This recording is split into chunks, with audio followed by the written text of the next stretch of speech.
Hoy damos las gracias por estar este tiempo juntos en la experiencia del fin de semana en el centro, aquí en Costa Rica. Qué lindo es poder estar a la distancia, pero juntos en un mismo espíritu, en un mismo corazón. Hoy estoy segura que el Señor te va a hablar y hoy va a ser un tiempo de esperanza, porque estamos hablando precisamente de historias de esperanza. Y hoy quiero compartirte una en particular que encontramos en Jeremías, pero antes quiero decirles, hay muchos pensamientos acerca de cómo debería de ser la vida del cristiano. Y nosotros muchas veces pensamos que la vida de todo hijo de Dios va en una línea ascendente, cuando en realidad nuestra vivencia y nuestra vida cristiana muchas veces más bien parecen curvas y líneas muy irregulares, casi que, como dirían algunos por ahí, una montaña rusa. A veces estamos en las cumbres y en otros momentos nos encontramos en los valles, y por eso siempre tenemos que volver una y otra vez a la palabra de Dios, en donde podemos estar seguros sabiendo que Dios está con cada uno de nosotros. El pueblo de Israel pasó momentos también de cumbres y de valles, y hemos también hablado acerca del pueblo de Israel en ocasiones atrás, siempre hablamos acerca de ello. Y el pueblo se encontraba en muchas situaciones diversas, como por ejemplo ustedes saben que en un momento estuvo esclavizado, pero después Dios les dio la libertad y pudieron salir de Egipto y llegaron a estar en el desierto 40 años. Después de esos 40 años entran finalmente a la promesa de Dios, a la tierra prometida. Imaginen lo que eso se podía sentir, estaban viviendo la realización de sus sueños. Pero se vino de pique el pueblo de Israel, se vino de pique en un momento específico y entonces entraron al exilio, al lugar donde nunca habían esperado estar. Hay momentos en nuestra vida en donde tenemos que discernir si estamos en un éxodo en camino a la libertad o si más bien estamos en un exilio, en el lugar inesperado, en el lugar donde nunca pasó por nuestra mente estar. Y es que en momentos así es cuando realmente experimentamos pérdidas en nuestra vida. Pérdidas de todo tipo, hay diferentes tipos de pérdidas. Quiero compartirles hoy 4 de ellas. La primera es la pérdida que es abstracta, que es aquella que no se ve.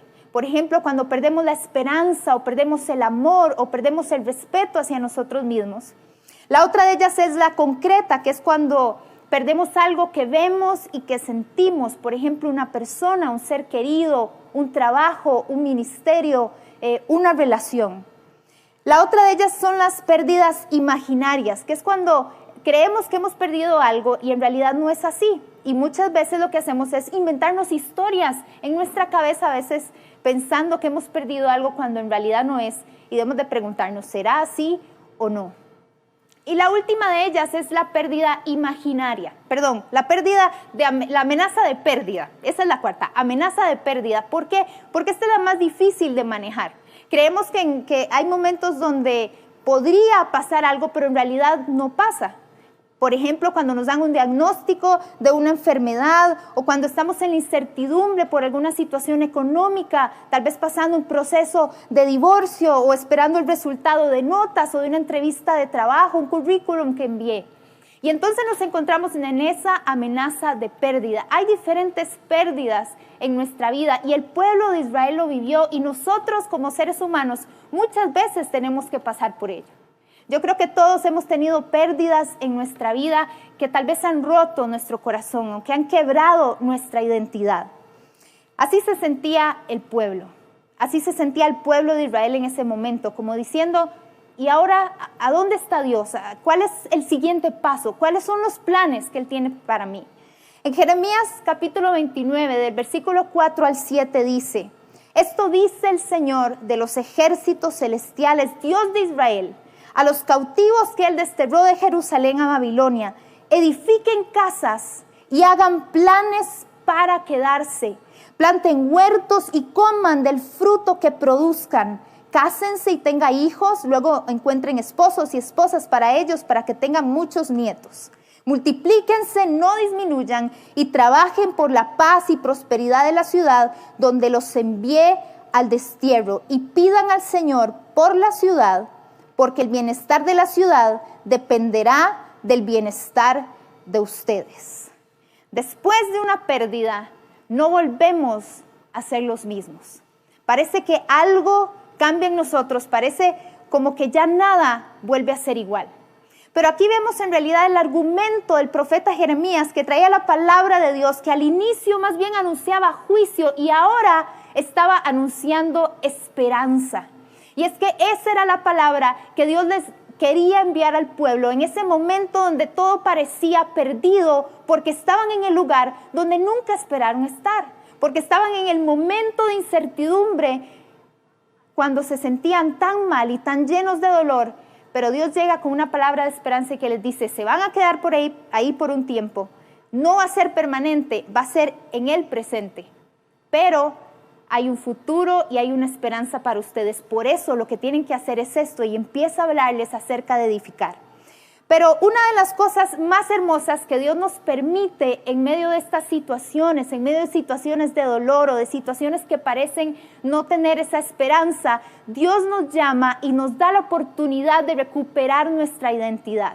Yo quiero compartirte 4 etapas para recuperar nuestra identidad en Dios, que creo yo es importante en medio de cualquier situación que tengamos, ya sea en cumbres o en valles. No podemos perder nuestra identidad de hijos de Dios, y por eso Dios nos llama una y otra vez a recuperar nuestra identidad en Él. ¿Para qué?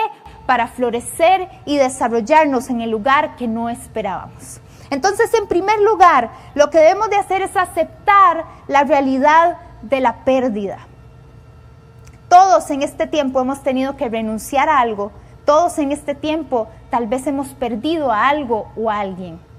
Y por eso es que Dios les dice, esto dice el Señor, esto dice la palabra, esto dice el Señor a los cautivos. El pueblo seguro se estaba preguntando, ¿eso es quienes somos ahora? Cautivos. Esto dice el Señor a los cautivos. ¡Wow! Eso es lo que somos ahora, cuando nuestra vida parece romperse. Algún evento, alguna situación parece que quiso romper nuestra vida, y entonces ahí es cuando llegamos a sentirnos víctimas de las circunstancias de la vida o de las situaciones que puede haber a nuestro alrededor, y en ese momento la seguridad y la confianza se pueden romper en una persona. Pero me gusta mucho encontrar aquí en la Biblia y entender que Dios no nos ha llamado a ser víctimas de las circunstancias. Dios no nos ha llamado a ser víctimas de las situaciones que suceden a nuestro alrededor o dentro de nosotros, porque vemos la respuesta de Dios ante la cautividad diciendo, edifiquen. Edifiquen. Veo a un Dios reconstruyendo su autoestima, reconstruyendo su seguridad y su confianza, demostrándole al pueblo que Él estaba con ellos. ¿Por qué? Porque Dios no les dice, supérenlo, esa es la situación ahora, acéptenla y listo. No, Dios lo que estaba diciendo es, a partir de ahora les daré entonces una directriz, y esa es una de las cosas que me encantan acerca de la Biblia, que he visto una y otra vez, que en momentos difíciles Dios no solamente nos consuela y nos abraza, Dios siempre nos da directrices, nos da instrucciones, nos dice cuáles son las acciones que debemos de tomar. Entonces, ante una situación de exilio, como estaba pasando este pueblo, les están diciendo, edifiquen. Es cierto, están cautivos, hay una realidad y hay que aceptarla, pero no te quedes ahí. No te quedes como víctima de las circunstancias, empieza a edificar, era lo que Dios les estaba diciendo a ellos. Entonces, ¿qué se hace después de haber vivido cautividad? En otras palabras, después de vivir dolor o una situación difícil, ¿qué se hace? Se edifica. No podés quedarte estancado en la cautividad. Al contrario, tenés que edificar y crear, porque Dios nos ha hecho a su imagen y Él es un Dios creador. Y entonces, como Él crea, nosotros también tenemos esa capacidad de poder crear para Él y poder crear adoración a Él, porque cada una de las cosas que nosotros hacemos para la gloria de Dios, lo está adorando a Él. ¿Por qué? Porque estamos tomando de su esencia y de la esencia que Él puso en nosotros. ¿Para qué? Para crear y para adorar. Eso era lo que Dios le estaba diciendo al pueblo. A partir de ahora, edifiquen. No te quedes estancado en la circunstancia. No te quedes estancado en la situación. ¿Por qué? Porque aunque hay que aceptar una realidad, no quiere decir que no podamos seguir hacia adelante. Así que en el segundo punto, o en la segunda etapa para poder recuperar esa identidad, debemos de trabajar en nuestra fe aún en medio del dolor. Y ahora no solo se trata de que mi vida se rompió de alguna forma, de que algo cambió, sino que después pasamos a tener una batalla con Dios. Es como una lucha espiritual donde, así como el pueblo se preguntaba, ¿dónde está el Dios que abrió el mar? ¿A dónde está el Dios que nos respondió en aquel momento con la columna de fuego y la nube que nos rodeaba? ¿Dónde está ese Dios? Empieza una batalla. Así imagino que fue exactamente como cuando Jesús le dijo a Pedro, Pedro, el diablo me ha pedido para zarandearte. El diablo me ha pedido para moverte el piso, para hacer algunas cosas ahí, para probar la fe que tienes realmente en mí. Pero ¿sabes qué, Pedro? Yo he estado orando por ti para que tu fe no falte.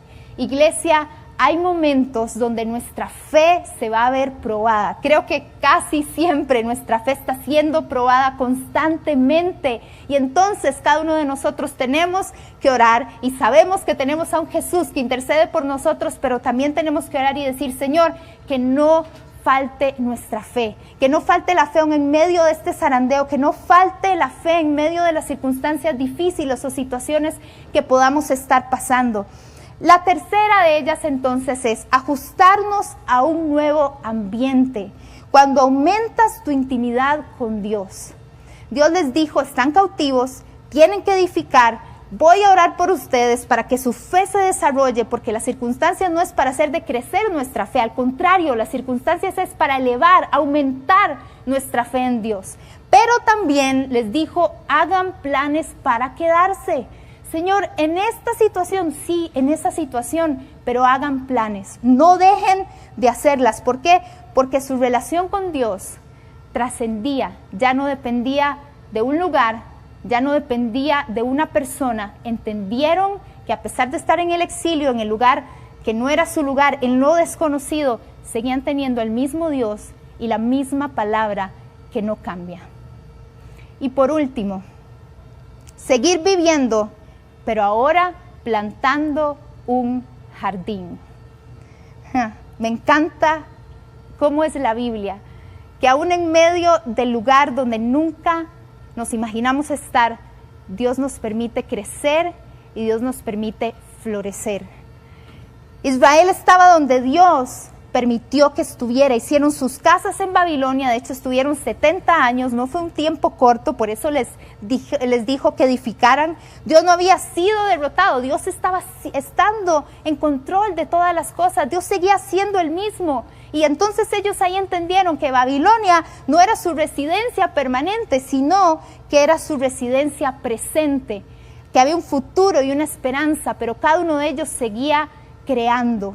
Por eso es que en este pasaje de Jeremías 29 vemos que se habla de plantas, se habla de casa, se habla de un jardín, se habla de familia. ¿Por qué?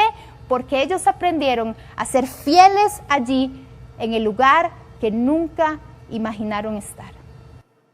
Dios siempre nos llama a ser fieles en el lugar donde tal vez nunca imaginamos que íbamos a estar, como le pasó al pueblo. Pero también Dios sigue permaneciendo fiel con cada uno de nosotros. Así que el pueblo siguió haciendo sus planes. Y en Jeremías 29:11, versículos después, vemos estas palabras de Dios para cada uno de nosotros hoy.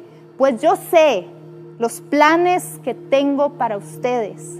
Escuchen, estaban en el exilio. Estaban en el lugar donde no querían estar, pero tenían que estar. Yo sé los planes que tengo para ustedes, les dijo Dios. Son planes de bien y no de mal, para darte un futuro y una esperanza. Nosotros conocemos cuál es esa esperanza. Esa esperanza tiene nombre y esa esperanza se llama Cristo Jesús. Y esa es la esperanza que cada uno de nosotros debemos de tener, y que por tener esa esperanza en nuestro futuro, por supuesto en el presente, pero también en el mañana, en lo que vendrá, teniendo a Jesús, lo tenemos todo.